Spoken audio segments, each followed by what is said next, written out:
Le Christ a laissé quelques paroles qui vont m'emmener à vous adresser mes vœux. Vœux de succès, de santé, n'est-ce pas? Vous acceptez jusque-là? Vœux de persévérance également, dans tout ce qui est bien. Alors, le Christ pouvait dire, « Heureux les pauvres en esprit, car le royaume des cieux est à eux. Heureux les affligés, car ils seront consolés. Heureux les débonnaires, car ils hériteront la terre. Heureux ceux qui ont faim et soif de la justice, car ils seront rassasiés.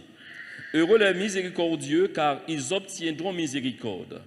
Heureux ceux qui ont le cœur pur, car ils verront Dieu. Heureux ceux qui procurent la paix, car ils seront appelés fils de Dieu. Heureux ceux qui sont persécutés pour la justice, car le royaume des cieux est à eux. » Et il ajoute, « Heureux serez-vous lorsqu'on vous outragera, qu'on vous persécutera, qu'on dira faussement de vous toutes sortes de mal à cause de moi. » Et il ajoute également, « Réjouissez-vous et soyez dans l'allégresse, parce que votre récompense sera grande dans les cieux, car c'est ainsi qu'on a persécuté les prophètes qui ont été avant vous. » Vous êtes bénis. Et jusqu'à maintenant, je n'ai pas su, je n'ai pas encore trouvé qu'est-ce qui pourrait annuler la bénédiction de Dieu envers ses enfants. Ce que Dieu bénit est vraiment béni. Amen.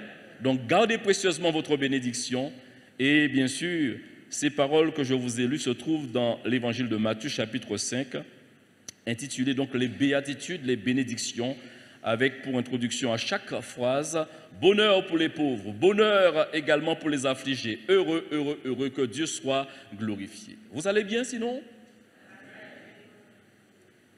Je veux bien également. Vous ne me demandez pas mes nouvelles, je vous les donne quand même. Hein? Voilà, non, je vous taquine. Ouvrons la parole de Dieu dans l'Ancien Testament, Lamentation chapitre 3, verset 21 jusqu'au verset 23. Et j'aimerais m'entretenir avec vous sur un des attributs de l'Éternel, sa fidélité. L'intitulé du message, tout simplement, Dieu est fidèle. Voici ce que je veux repasser en mon cœur, ce qui me donnera de l'espérance. Les bontés de l'Éternel ne sont pas épuisées. Ses compassions ne sont pas à leur terme. Elles se renouvellent chaque matin.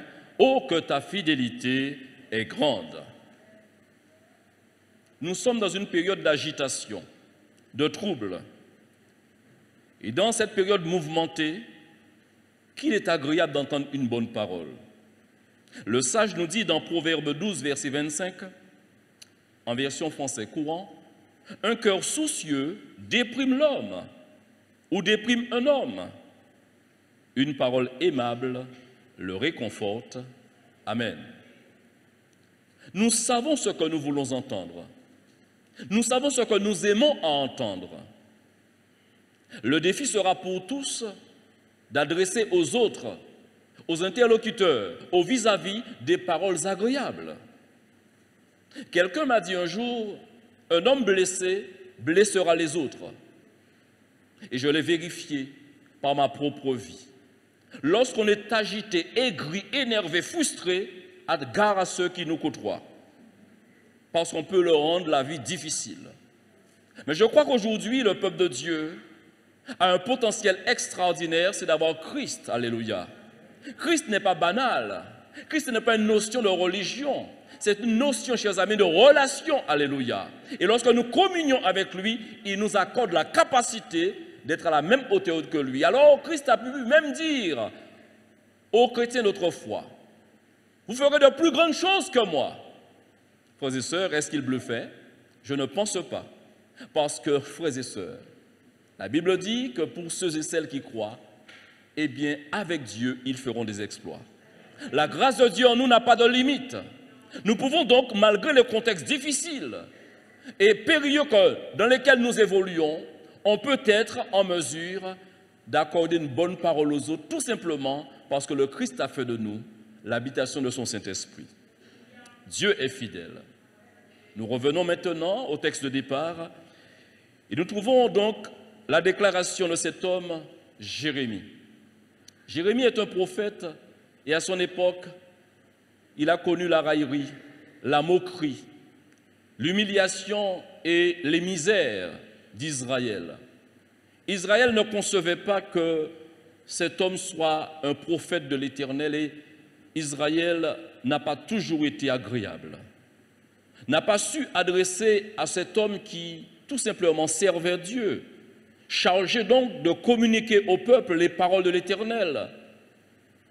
Israël n'a pas saisi la faveur ou encore l'honneur qu'il avait d'avoir cet homme en la personne de Jérémie. Et Jérémie a souffert comme pas tout.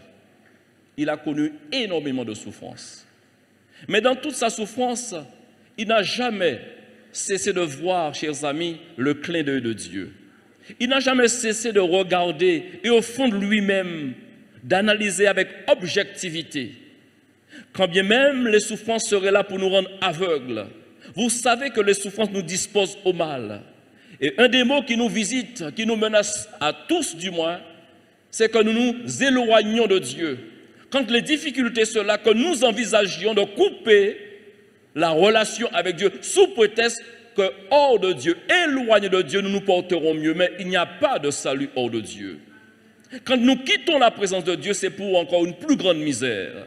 Ce n'est pas pour un soulagement que l'on le fait. Alors lui, il a dit, en repassant les bontés de l'Éternel, en repassant les compassions, il dira, oh, que ta fidélité est grande.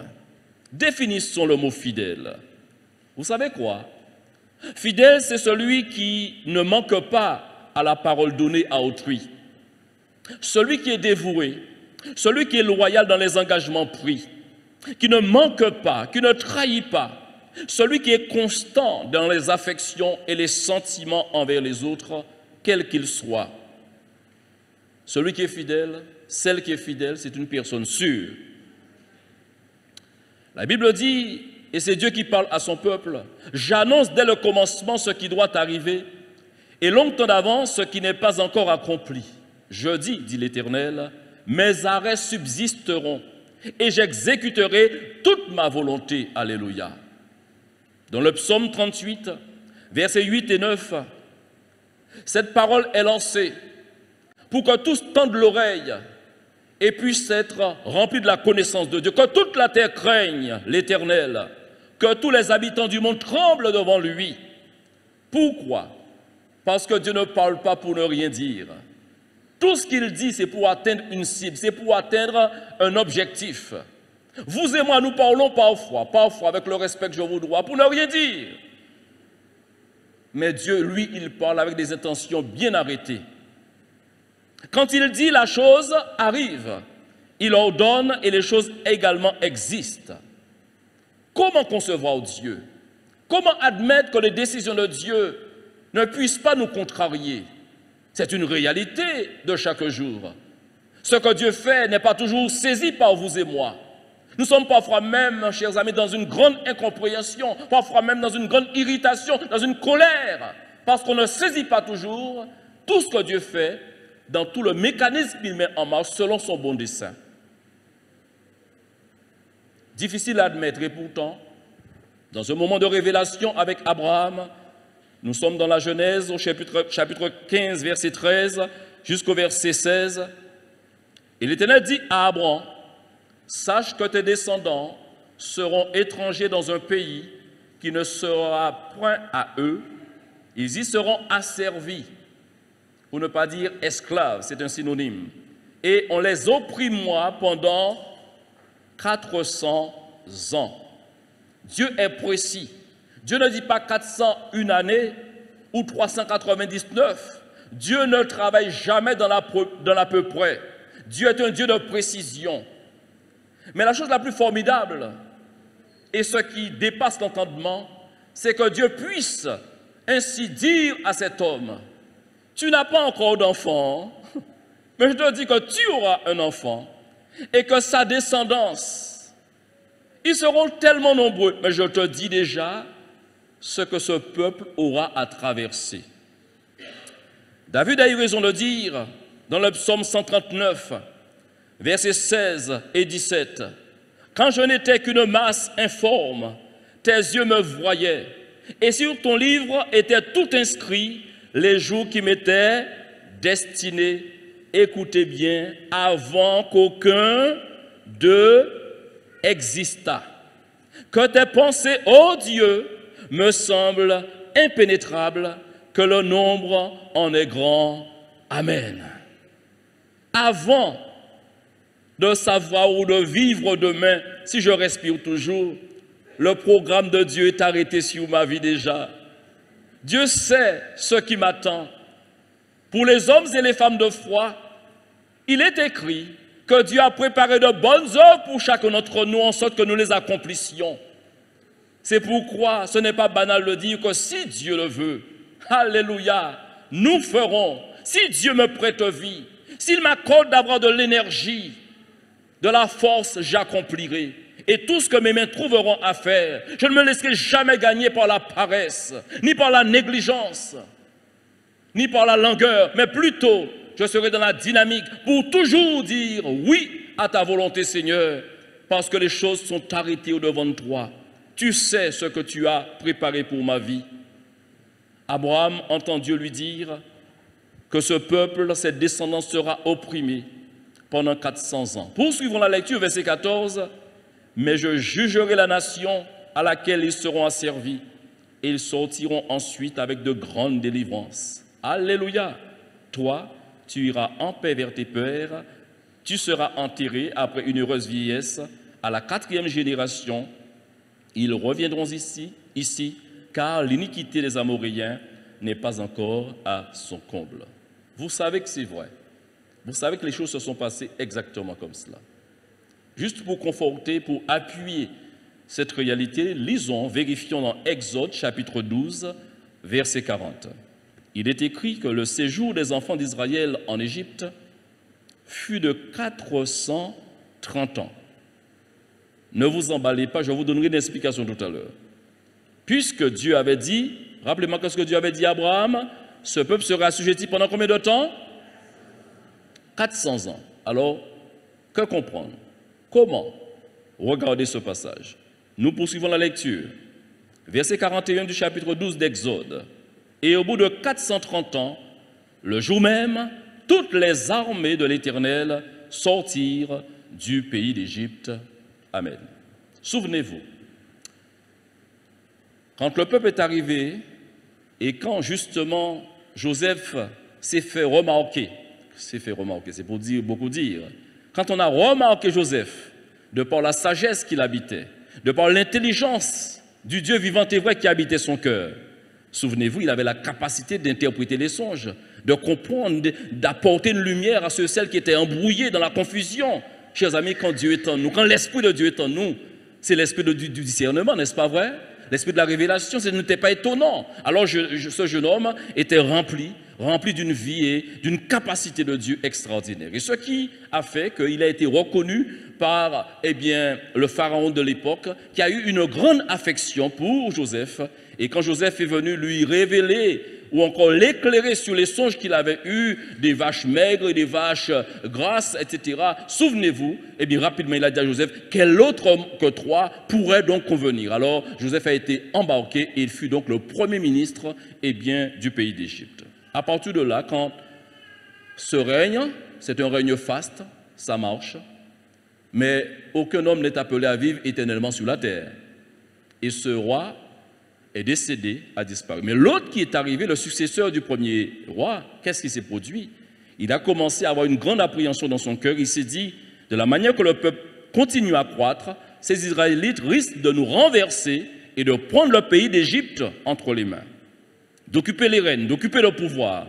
Et dans cette crainte, tout a été mis en œuvre pour causer beaucoup de misère à ce peuple. Et c'est alors qu'a commencé ce que Dieu avait dit à Abraham pendant 400 ans. Et c'est là où commence. Et ensuite, à l'achèvement, les 400 ans sont représentés. Mais pendant environ 30 ans, ça a été une bonne relation entre Joseph, etc. Le temps que son père Jacob sort de son pays, remonte en Égypte, etc. Est-ce que vous comprenez l'histoire? Donc, il y a donc d'être éclairé. Il y a lieu de s'interroger par rapport à ces choses. On n'a pas toujours toutes les décisions de Dieu. Encore moins, chers amis, ces projets qui est en train de s'accomplir. Il fait des choses insondables que nous ne saisissons pas, frères et sœurs. Mais la question, y a-t-il de la méchanceté en Dieu? Non. Est-ce que Dieu cesserait d'avoir compassion de nous? Non. Est-ce que son regard est toujours sur nous? Oui. Pendant ces 400 ans, chers amis, Dieu n'a cessé. À aucun moment, le regard de Dieu ne s'est détourné de son peuple. Mais Dieu respecte sa volonté. Dieu lui-même ne peut pas outrepasser ce que lui l'a déclaré. Vous savez, certains d'entre nous, nous disons et nous reprenons notre parole. Nous sommes tellement instables. Mais quand Dieu dit, il ne dédie pas. Ça se dit en français, au fait? Bon, bref. En tellement entendre ça, on ne pas dédie. Alors, il ne dédie pas, il ne revient pas sur ses paroles. Voilà, c'est plus correct. Jésus pouvait dire dans Jean, chapitre 17, versets 14, 15 et 16, « Je leur ai donné ta parole, et le monde les a haïs, parce qu'ils ne sont pas du monde, comme moi je ne suis pas du monde. » Et la prière continue, « Je ne te prie pas de les ôter du monde, mais de les préserver du mal. Ils ne sont pas du monde, comme moi je ne suis pas du monde. » Et dans Jean 15, verset 19, dans la même pensée, Jésus dit à ses disciples des paroles qui nous concernent également, « Si vous étiez du monde, le monde aimerait ce qui est à lui, mais parce que vous n'êtes pas du monde et que je vous ai choisi du milieu du monde, à cause de cela, le monde vous hait. » Pourquoi tant de haine? S'écrieront certains. La chose est notifiée, la chose est claire. L'apôtre Paul dira à Timothée, pour tous ceux qui voudront aimer le Seigneur convenablement, c'est-à-dire dans une piété totale, tous ceux qui voudront vivre pieusement en Jésus-Christ, ces personnes seront persécutées. Il y a deux persécutions à l'attention du peuple de Dieu, malheureusement. La persécution du monde et malheureusement, des personnes mal affermies peuvent également devenir des persécuteurs pour ceux de l'intérieur. Je ferme la parenthèse sur celle-là. Je m'arrêterai sur la persécution du monde. Il y a un mal-être aujourd'hui. Il y a, je dirais, une grande agitation. Et l'ambiance dans le monde, c'est une ambiance malsaine, une ambiance toxique, une ambiance qui n'édifie pas. Or, Dieu cherche à tout prix à édifier son peuple. Le but de la prédication d'aujourd'hui, c'est de vous édifier. Le but de votre lecture ce matin et de la lecture qui suivra dans l'après-midi ou je ne sais à quelle heure de la journée sera toujours dans l'objectif de vous édifier. Et l'apôtre Paul encore va amplifier en disant à l'Église, entretenez-vous, alléluia, entretenez-vous par des psaumes, alléluia, par des cantiques spirituels, louant, chantant l'Éternel, entretenez-vous. Pourquoi? Parce qu'il y a lieu d'avoir un objectif, c'est de rester en vie. Le croyant n'est pas appelé à survivre, mais à vivre pleinement, que son nom soit glorifié. Dieu veut encore nous rappeler que l'ambiance est malsaine autour de nous. Tellement de troubles. Et aujourd'hui, malheureusement, plusieurs sont angoissés. Tous sont donc impactés par l'environnement. L'environnement, comme je vous l'ai dit, je ne cesse de me répéter s'il le faut, est de mauvaise qualité. Et ça produit chez plusieurs d'entre nous de l'angoisse. Entendez par l'angoisse ce malaise qui survient à l'approche d'un danger ou lorsque l'on est dans un danger. Et ce malaise se caractérise par une grande inquiétude. Parfois même cela peut se transformer par une grande panique. On peut être tétanisé, bloqué, on manque d'inspiration. On ne peut pas se déplacer, on ne peut même pas réfléchir. Pourquoi? Parce qu'on est angoissé. Le sommeil s'en va et on essaie de compenser les choses en prenant des somnifères pour nous assommer, pour essayer de trouver un peu de sommeil, parce que sans sommeil, il n'y a pas de réparation, il n'y a pas de restauration du corps. Alors on a besoin, et l'angoisse nous fait la guerre. Le médecin nous dit, détendez-vous madame, allez à la plage à Rivière-des-Pères. Non, c'est Rivière-Sens, m'y en trompez moi, on va voir ça.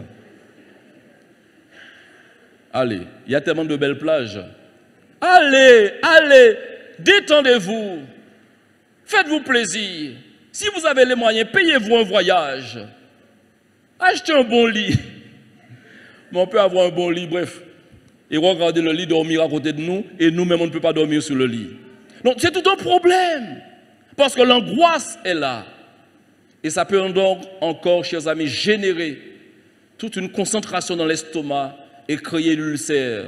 Créer donc, je dis que le cancer, bref, je ferme la parenthèse, c'est une décadence. Tout simplement parce que l'angoisse est là. Vivre dans le monde aujourd'hui, c'est vivre un calvaire. Il ne fait pas bon de vivre ici. C'est pourquoi l'Église est dans l'attente de la gloire du Seigneur. L'Église est dans l'attente du retour du Seigneur. Alléluia.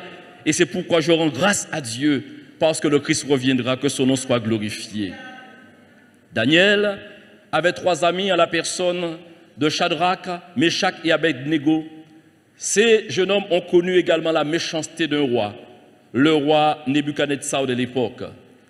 Et dans sa méchanceté, il a été flatté dans son orgueil, parce que ses responsables, ses différents chefs, lui ont préconisé d'ériger une statue à son image et que l'ensemble de son royaume viendrait, se prosternerait devant cette statue et s'écrierait à la louange, à la gloire du roi Nebuchadnezzar. Vous savez, lorsqu'on flatte notre ego, ça nous fait toujours plaisir d'entendre dire « Tu es le meilleur, tu es le plus beau, tu es la plus belle, alors on vole ». Mais il est bon de rester sur pied. Le croyant n'est pas dans l'orgueil, le croyant est dans l'humilité.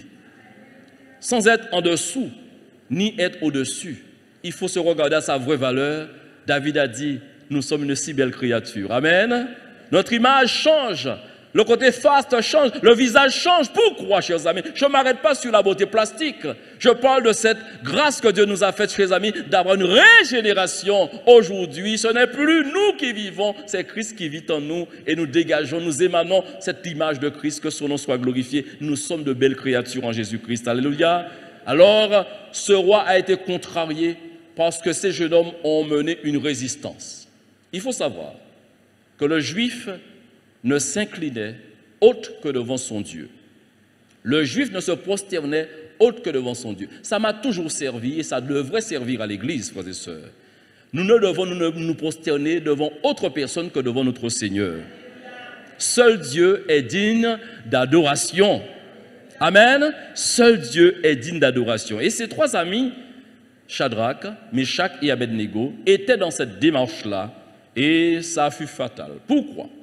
Ils furent jetés dans la fournaise de feu, tout simplement parce qu'ils ne voulaient pas se soumettre à cet ordre du roi.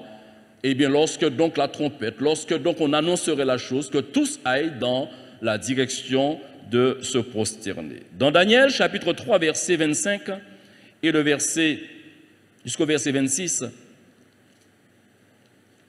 avant de lire ce passage, je vais me mettre à votre information. Le roi était tellement furieux qu'il a dit aux 3 amis de Daniel, « Quel Dieu vous délivrera de ma main ?» C'est-à-dire, je vais vous punir, plus que cela, je vais vous détruire. Aucun Dieu ne pourra vous ôter de ma main. C'est fort comme parole.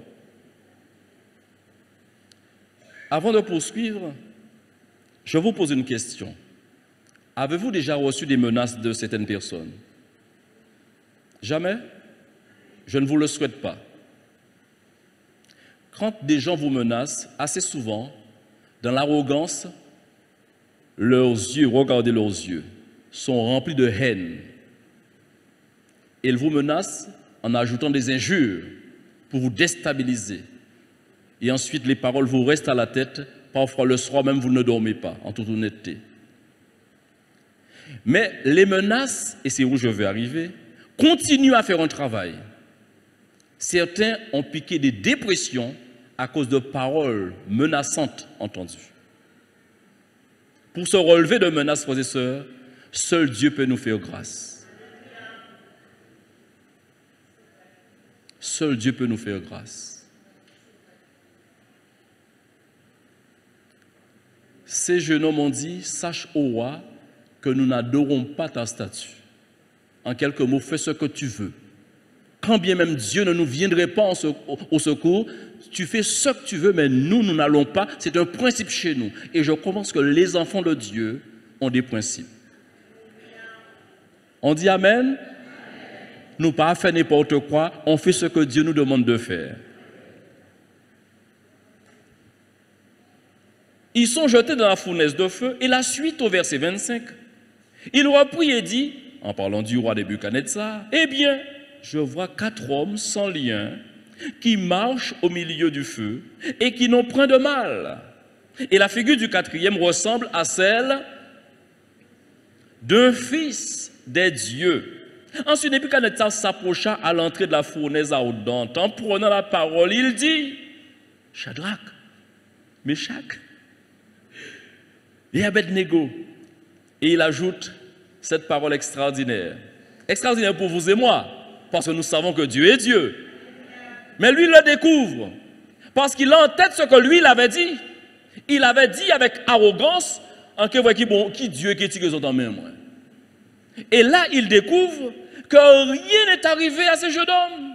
Alors qu'ils étaient liés, jetés dans la fournaise de feu, maintenant on les voit évoluer dans le feu. Ils n'ont pas l'odeur du feu, rien n'a été brûlé chez eux, et ils n'ont pas de lien. Qui a délassé les liens? Le 4e homme qui était là. Vous savez qui était là, ce 4e homme? Jésus-Christ. Amen. Jésus-Christ, alléluia. Et frères et sœurs, il est dit, serviteur du Dieu suprême. Sortez, dit-il, et venez. Oh, j'aime cette parole de Dieu. C'est pour montrer que lorsque Dieu approuve les voies d'un homme, il dispose favorablement à son égard, même le cœur de ses ennemis. Alléluia. Ne craignez pas les paroles menaçantes. Et quand ces paroles sont adressées à votre rencontre, dites-vous bien que le bouclier de la foi est là pour esquiver ces paroles, pour arrêter l'effet de ces paroles et pour que vous restiez dans la paix que Dieu a déposée dans votre cœur. Rien ni personne ne pourra vous nuire, a dit le Seigneur. Nul ne vous ravira de mes mains, a dit Jésus-Christ. La démonstration a été faite. Le 4e homme, je dirais forte probabilité, quelqu'un pourrait dire c'est un ange. Mais moi je dirais le Christ, le 4e homme. Je veux croire que le Seigneur était puissant pour garder. Comme aujourd'hui il est assis à la droite de Dieu et il veille sur chacun d'entre nous, que son nom soit glorifié. Les méchants se promènent de toutes parts. Quand la bassesse règne parmi les fils de l'homme. Quand il y a du trouble, frères et sœurs, c'est difficile de vivre, c'est difficile d'évoluer. On a besoin d'avancer, mais que d'embûches, que de barrières qui nous sont dressées. Pourquoi? Parce que nos ennemis nous mènent la vie difficile. Les adversaires sont nombreux. Néanmoins, retenons tous une réalité. Dieu demeure dans sa fidélité. Dieu est fidèle. J'ai parlé donc de la société qui pouvait être dans l'adversité. J'ai parlé donc des voisins, etc. qui pouvaient, mais j'aimerais m'arrêter sur un autre aspect, frères et sœurs. Je rends grâce à Dieu pour cette belle famille dans laquelle nous sommes. Je vous ai dit que nous pouvions être dans une ambiance toxique et connaître un environnement malsain. L'Église, je rends grâce à Dieu, n'est pas dans un environnement malsain, puisque le Christ a dit à ceux-ci, l'on reconnaîtra que vous êtes mes disciples, si vous avez de l'amour les uns pour les autres. Et là où il y a l'amour, il n'y a pas de duplicité. Là où il y a l'amour, il n'y a pas d'hypocrisie. Là où il y a l'amour, il y a de l'élan de cœur. Alléluia. Les uns et les autres recherchent l'intérêt de l'autre. Quand on lit la parole, du moins c'est ce que je comprends. Je veux annoncer ces choses avec force, parce que c'est là la vérité. L'amour cherche toujours à élever l'autre. L'amour ne cherche pas à oppresser l'autre. L'amour ne cherche pas à assujettir l'autre, ni à gagner de l'autre. L'amour cherche à se donner premièrement. Le Christ nous a tellement aimés qu'il a donné sa vie pour nous. Amen. Et cette démarche a été reprise par l'apôtre Paul au chapitre 2 du livre du Philippiens et du livre de l'épître aux Philippiens, chose que vous allez pouvoir vérifier chez vous. Dieu est fidèle, mais certaines personnes, si cette famille de Christ est une famille extraordinaire, dans les différentes familles qui la composent, ce n'est pas toujours une réalité. Chaque famille a une considération. Chaque famille vit d'une certaine manière. Quand les portes sont fermées, quand les grosses portes sont fermées, quand les rideaux sont baissés, sont tirés, chacun dans son intimité, si vous pouviez savoir, oh, je ne suis pas en train de faire naître chez vous un esprit de visionnaire, de regard. Non, non, non, non, non, non. Mais je veux vous dire, il y a malheureusement des situations tragiques et dramatiques qui se vivent derrière les portes et des familles qui en souffrent. L'homme de Dieu pouvait dire dans Michée chapitre 7, verset 2, l'homme de bien a disparu. Comme pour dire, malheureusement, ce sont que des canailles qui existent aujourd'hui. Je veux reprendre l'expression par rapport à son contexte. L'homme de bien a disparu. Si l'homme de bien a disparu, eh bien c'est l'homme mauvais qui a pris la place. C'est ce qu'il veut dire. Je reste dans le texte. Je ne porte pas de jugement. Il n'y a plus de juste parmi les hommes, dit-il. Ils sont tous en embuscade pour verser le sang. Et il dit une chose, chacun tend un piège à son frère. Vous vous rendez compte? Tu es mon frère, je suis ton frère. Je te fais une proposition, mais j'ai une pensée, un dessein dans ma tête de te détruire. Je te tends un piège. Tu n'as même pas la liberté de me répondre en toute liberté pour me dire oui, c'est un piège que je te tends. Tout ce que je pourrais te dire, te proposer, toute suggestion, toute réflexion faite, c'est toujours pour te faire... Imaginez-vous dans quelle ambiance, c'est invivable. C'est invivable. Si à chaque fois qu'il faut ouvrir la bouche, c'est tout un calcul, est-ce que l'autre va... C'est invivable. À la fin, on tombera malade, on ne vivra pas longtemps. Mais dans l'église, ce n'est pas ça. Je peux parler librement à ma soeur, à mon frère, lui demander un avis et parler avec cette personne. Une personne m'a fait une réflexion un jour et je lui ai dit, je ne comprends pas ta question. Ah oui, je sais, mais je te pose la question quand même. Il dit, excuse-moi, je ne te comprends pas. Dans cette démarche-là, moi, je pose les questions comme moi, je ne sais pas. Alors, me poser une question alors que tu me dis, tu sais, ça me dérange. Qu'en pensez-vous? Vous ne pensez rien. Je pose les questions quand je ne sais pas. Mais si tu viens, tu sais déjà quelque chose, tu me poses la question, la démarche n'est pas saine. Tu veux me tendre un piège. Tu me diras peut-être tu veux vérifier quelque chose, mais on ne vérifie pas comme ça. Il y a une autre manière d'aborder le sujet. J'ai entendu dire, il m'a été dit, peux-tu me confirmer? Je veux vérifier auprès de toi, ça c'est plus correct.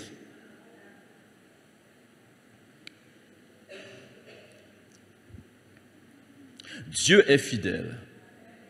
Josué engage une marche, une démarche. Dieu lui dit dans le chapitre 1, verset 5, « Nul ne tiendra devant toi tant que tu vivras. Je serai avec toi comme j'ai été avec Moïse.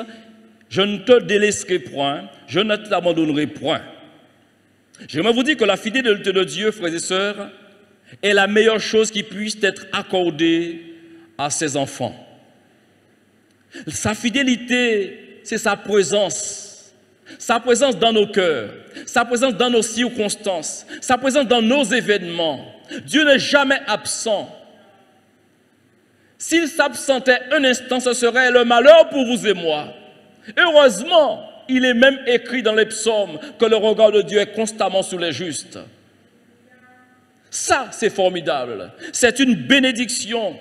C'est une protection. Alléluia. Ce qui est donc illustré très très bien par le psaume 23 que vous connaissez par cœur pour certains. L'Éternel est mon berger, je ne manquerai. Tu dresses devant moi ou encore en face de mes adversaires une table. Ou encore quand je marche dans la vallée de l'ombre de la mort, je ne crains. Ta roulette et ton bâton me rassurent. La fidélité de Dieu. La fidélité de Dieu. Que traverses-tu, mon ami? Quel événement es-tu en train de vivre? Et la question te vient à l'esprit, tiendrai-je jusqu'au bout? Je te dis oui, tu pourras tenir, parce que ton Dieu est présent dans ta situation.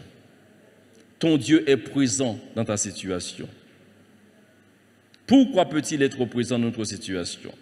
J'aimerais vous parler de Moïse pendant un instant et vous comprendrez cette réciprocité qu'il y a eu. Si nous devons parler de la fidélité de Dieu, cela va engendrer systématiquement, cela va susciter chez nous une fidélité aussi à Dieu. Amen. Qu'est-ce que vous en pensez? La fidélité de Dieu. Il a été dit à Josué, je serai avec toi comme j'ai été avec Moïse. Moïse. Alléluia. Lisons dans Nombre, chapitre 12, verset 7. Dieu est en réaction par rapport à un comportement, un mauvais comportement de Marie et d'Aaron qui médisaient contre Moïse, et Dieu, entre autres, leur dira, en parlant de Moïse, « Il n'en est pas ainsi de mon serviteur Moïse, il est fidèle. » Alléluia. Il est fidèle dans toute ma maison. Nous attendons tous et nous aimons tous des appréciations. Je l'ai déjà souligné dans des messages précédents.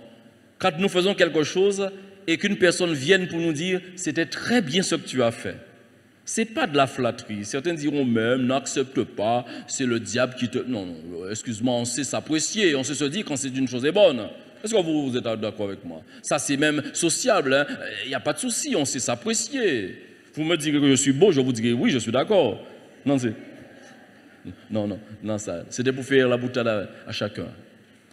C'est juste pour plaisanter avec vous, rassurez-vous. Mais c'est pour vous dire, Dieu déclarant quelque chose à notre attention, ça ne peut être que vrai. On peut douter de quelqu'un qui nous ferait des éloges. Mais quand Dieu dit quelque chose, c'est toujours vrai. C'est toujours vrai. Il est fidèle dans toute ma maison.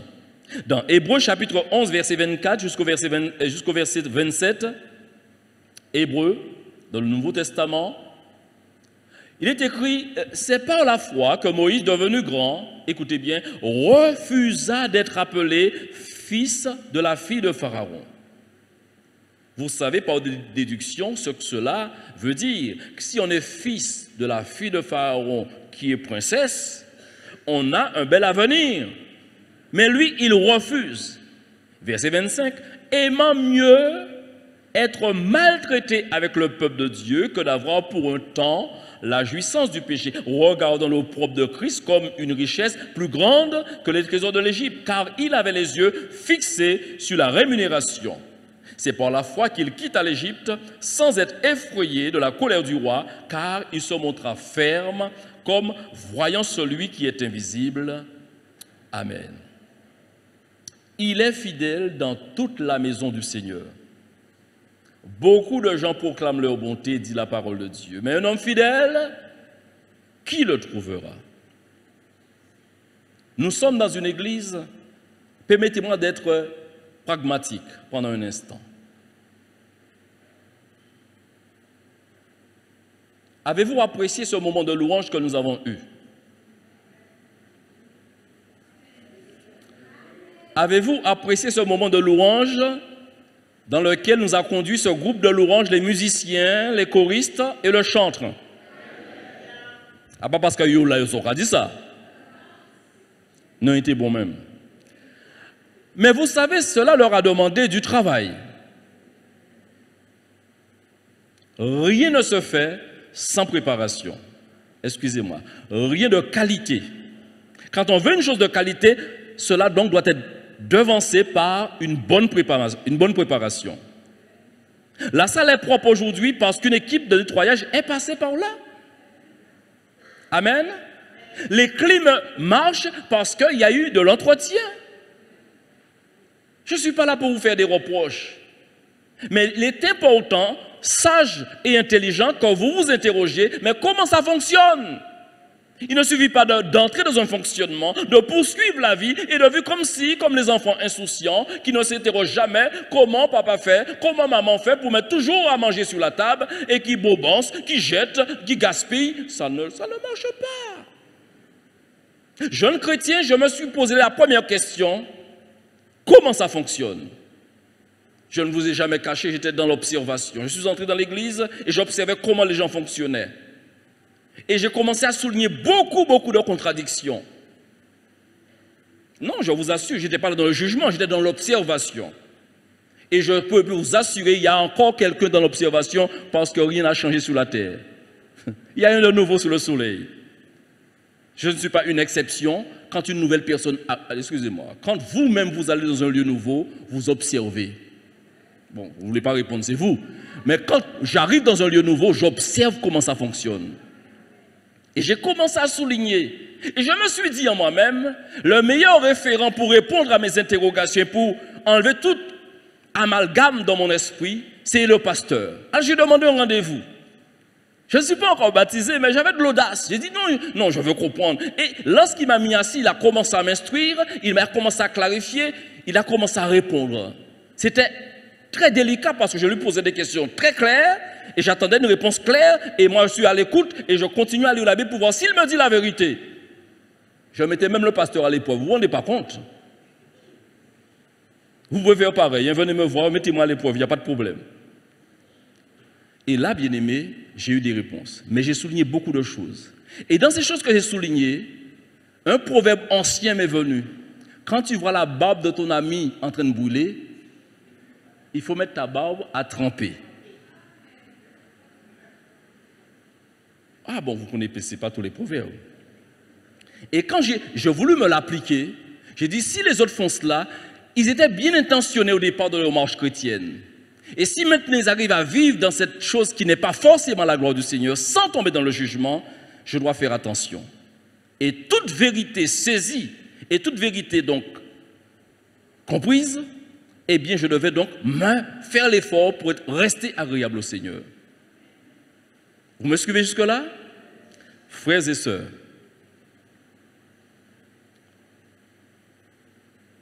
j'ai dit au pasteur comment ça fonctionnait, il m'a répondu. Et un jour, il faisait une étude, une semaine d'édification. C'était sur le service. Et on avait un temps de prédication, un temps également pour la prière. Et ça a été l'élément déclencheur pour moi, personnellement. Je donne mon témoignage en même temps. Et je priais, je dis, Seigneur, fais lever des hommes. Seigneur, fais lever des hommes. Et j'ai arrêté net dans la prière. Et une voix m'a dit, tu n'es pas un homme alors? Non. Une voix m'a dit, tu n'es pas un... Et j'étais gêné, comme si quelqu'un me parlait, tu n'es pas un homme alors. Et j'ai plus fait cette prière-là dans cette période-là. Et j'ai commencé à chercher à savoir qu'est-ce que moi je pouvais faire pour l'Église. Lorsqu'on ne connaît pas, c'est une chose. Mais après un nombre d'années d'enseignement, de méditation personnelle, la majorité sait exactement ce que Dieu attend. Et lorsque ce n'est pas fait, soit c'est de la paresse, soit également c'est un refus.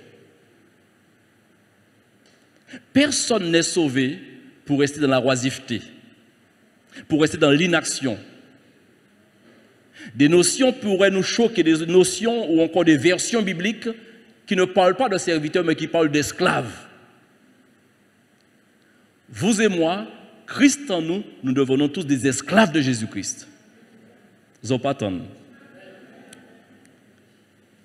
Si vous avez entendu, je vous pose une question.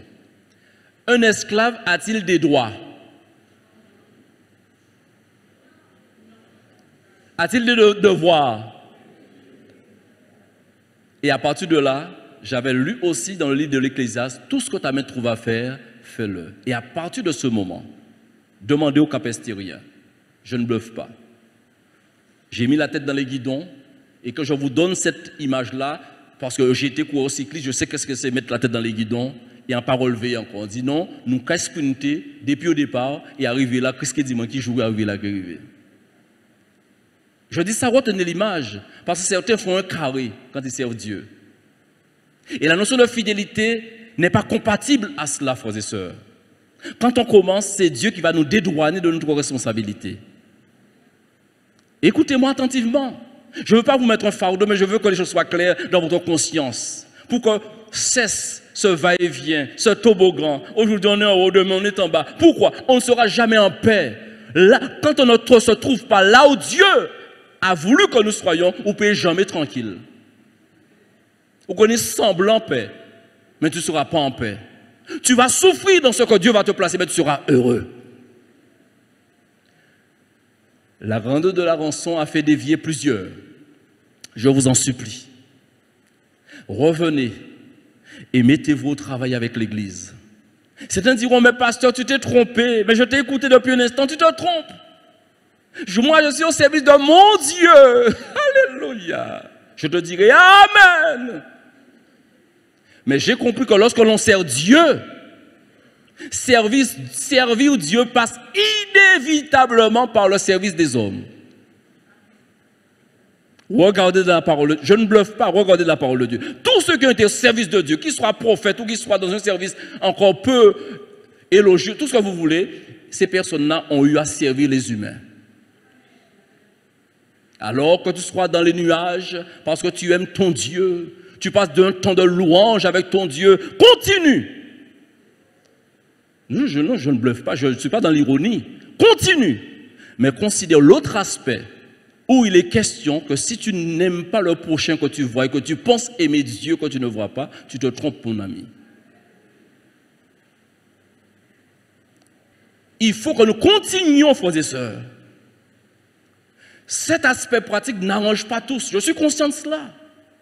C'est comme certains qui ont lu l'épître de Jacques, ont dit, et même à l'époque des théologiens se sont révoltés, ont dit, il est trop dans la loi, on aurait dit, il est trop exigeant, il est... Frères et sœurs, ça ne marche pas comme nous le pensons, mais ça marche comme Dieu le veut. Je poursuis.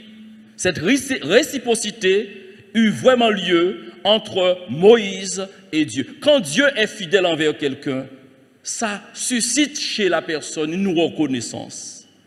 Et on se dit, Dieu a été trop bon pour moi, je ne peux pas moi être en deçà. Si Dieu est fidèle envers moi, moi aussi je dois lui être fidèle. Je vais grimacer, je vais pleurer, je vais gémir, parce que certains vont me faire des misères. Quand on est dans la volonté de Dieu, ce n'est pas toujours facile.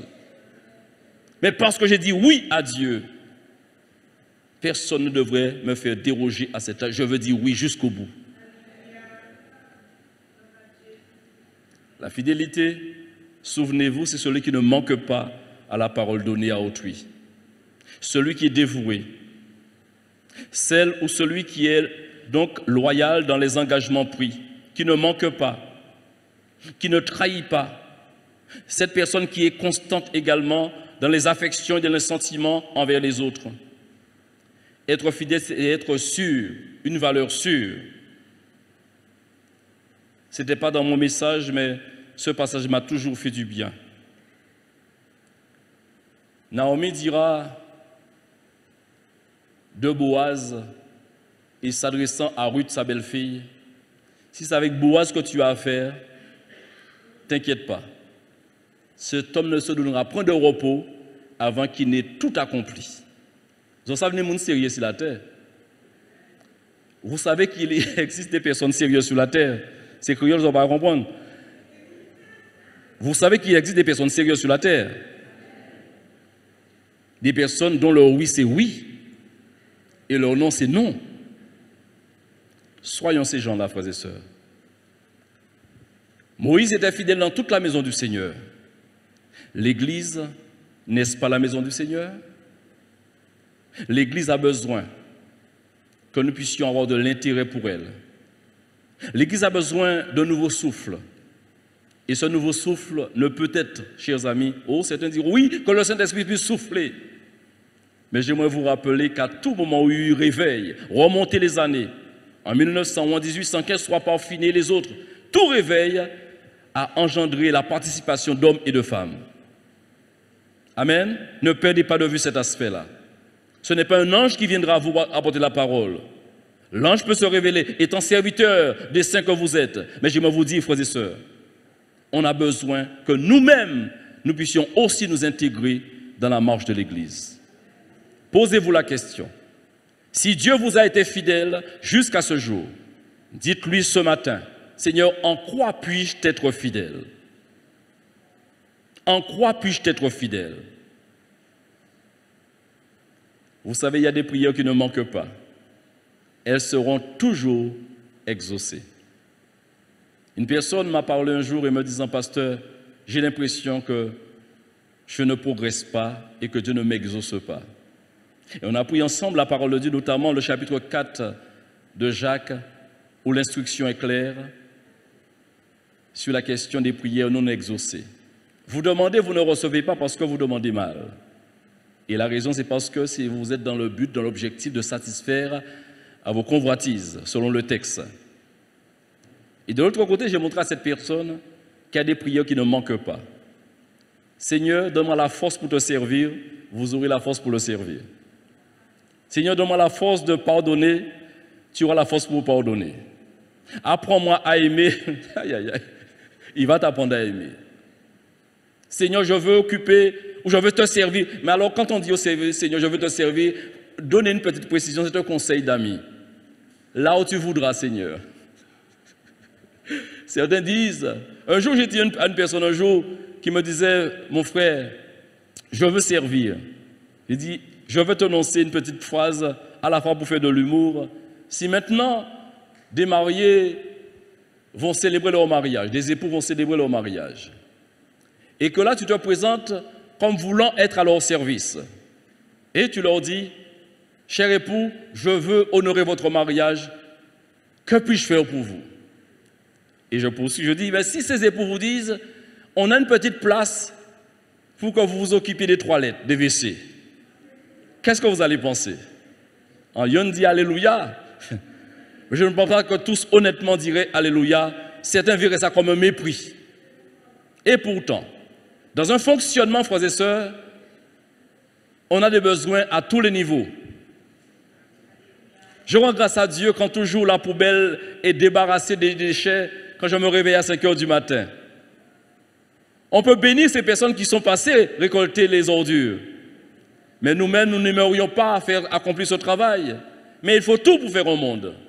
Permettez-moi de vous dire, notre église, elle est belle, mais il faut tout pour la composer et il faut tout pour la faire. Que Dieu vous bénisse, frères et sœurs. Avant de terminer, j'aimerais vous dire, pour que vous ne repartiez pas dans un déséquilibre, nous sommes tenus de respecter les engagements que lorsque nous sommes engagés. Nul n'est censé, je dirais, être fidèle quand il n'y a pas. D'ailleurs, la notion de fidélité s'apparente à un engagement. On ne peut être fidèle sur quel appui, sur quel support. Non, tu seras fidèle par rapport à un engagement, par rapport à une parole donnée. Donc quand tu n'as pas donné ta parole, tu ne t'es pas engagé, tu n'es pas appelé à être fidèle. J'ai vu des personnes culpabilisées pour un rien, des personnes faibles dans l'âme, et les oppresseurs en face, les pervers en face ont voulu les faire croire que vous êtes responsable de ce qui m'est arrivé. Ils disent non, non, non. Est-ce que tu avais fait une promesse à cette personne-là? Non, pasteur, tu n'es pas tenu. Quel monde n'a ça lagué? Quel monde n'a ça pas culpabilisé? Ou pas ni hack à vrai dans ça qui arrive là, ou pas responsable parce qu'on pas te dit oui. C'est lorsque l'on prend un engagement qu'on est responsable, chers frères et sœurs. Retenez cela. Retenez cela. Quand vous n'avez pas pris d'engagement avec quelqu'un et que l'on voudrait vous faire porter un chapeau quelconque, ne l'acceptez pas. Au frère, ma soeur, ton chapeau est joli, ça va? La soeur là avec son beau chapeau, elle m'embête toujours, elle me taquine toujours. Ça va bien, ma soeur? D'accord. Ne me faites pas porter un chapeau dont il n'a pas été fabriqué pour moi. Je suis désolé. Frères et sœurs, puisque la fidélité de Dieu est grande, j'aimerais que nous terminions avec ce passage, 2 Timothée chapitre 3, chapitre 2, le verset 13.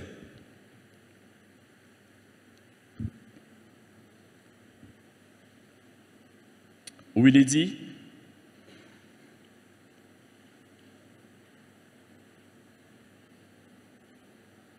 si nous sommes infidèles, il demeure fidèle, car il ne peut se renier lui-même. Vous savez, Dieu est ce qu'il est, et jamais il ne se laisse influencer par ce qu'il voit. Ça ne change jamais sa nature même. L'essence même de Dieu, c'est la bonté, c'est l'amour, c'est la fidélité. Vous savez quoi? J'ai vu des gens changer par rapport à leur environnement, Parce qu'en face, ils ont eu de la méchanceté, ils sont devenus aussi méchants que ceux qui les accablaient. Je vous donne un conseil. Je sais que vous avez le potentiel de la méchanceté en vous. Je sais que nous avons tous le potentiel de la méchanceté en nous. Parce que la chair sommeille, mais la chair n'attend qu'un petit déclic pour mettre en route. Ne lui donnons pas l'autorisation. Donc, j'aimerais terminer pour dire, frères et sœurs, si nous sommes infidèles, il demeure fidèle parce qu'il ne peut se renier. Et j'ai voulu souligner le fait que des personnes sont devenues méchantes parce qu'il y avait des personnes méchantes en face. Des personnes sont devenues très bonnes parce qu'il y avait des personnes agréables en face. Ce n'est pas en fonction des temps et des circonstances. Il faut être en fonction de sa nature. Notre nature a changé. C'est Christ qui est en nous. C'est pourquoi Dieu dit, quand bien même l'homme pour qui il déploie bonté, miséricorde et bénédiction à outrance, quand bien même l'homme deviendrait infidèle, lui, il ne change pas parce qu'il garde sa nature. Frères et sœurs, je vous en supplie. Nous avons tous un potentiel, je le disais, de méchanceté. On peut faire autant de méchanceté à ceux qui nous font des méchancetés. Mais gardez-vous d'être mauvais. Il est même dit, surmontez le mal par le bien. Levons-nous ensemble et chantons la fidélité du Seigneur. Alléluia. Que Dieu soit glorifié. Que Dieu soit glorifié. Merci Seigneur pour ta parole. Puisse-elle poursuivre son cheminement dans notre cœur. Nous l'aimons et nous voulons la serrer contre nous dans notre cœur afin de ne pas pécher contre toi. Donne-nous cette intelligence que nous avons besoin pour que toujours nous soyons trouvés équilibrés et persévérants, Seigneur, dans la carrière que tu nous as ouverte. La suite de la journée est entre tes mains. Nous savons ce que nous allons rencontrer, mais puisses-tu nous équiper en sorte que nous soyons en mesure de donner gloire à ton Saint-Nom, Père, au nom de ton Fils Jésus-Christ. Amen.